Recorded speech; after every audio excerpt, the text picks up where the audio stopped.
জম্মু কাশ্মীরের পেহেলগামে সন্ত্রাসী হামলার জেরে ভারত পাকিস্তান উত্তেজনা দিন দিন বেড়েই চলেছে। এর মধ্যেই কাশ্মীরের নিয়ন্ত্রণ রেখায় টহলরত ভারতের 4টি যুদ্ধ বিমানকে ধাওয়া দিয়ে তাড়িয়ে দেওয়ার দাবি করেছে পাকিস্তান। দেশটির সংবাদ মাধ্যম ডন জানায়, পাকিস্তান বিমান বাহিনীর তাড়া খেয়ে কাশ্মীরের ওপর টহলরত ভারতীয় যুদ্ধ বিমান পিছু হটতে বাধ্য হয়।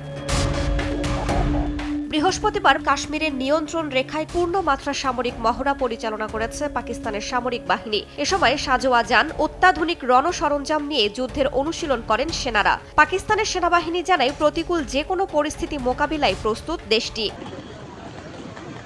থেমে নেই নয়াদিল্লিও। পাকিস্তানের উড়োজাহাজের জন্য আকাশসীমা বন্ধ করে দিয়েছে ভারত। 30 এপ্রিল থেকে 23 মে পর্যন্ত পাকিস্তানি উড়োজাহাজের জন্য এই নিষেধাজ্ঞা কার্যকর থাকবে বলে জানানো হয়েছে। এছাড়া ভারতীয় সেনাবাহিনীকে পূর্ণ স্বাধীনতা দেওয়ার একদিনের মাথায় জাতীয় নিরাপত্তা উপদেষ্টা বোর্ড বা NSAB পুনর্গঠন করেছেন দেশটির প্রধানমন্ত্রী নরেন্দ্র মোদী।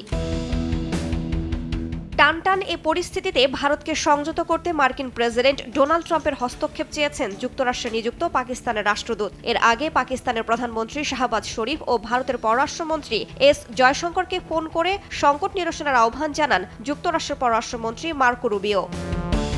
রাইসা জান্নাত, সময় সংবাদ।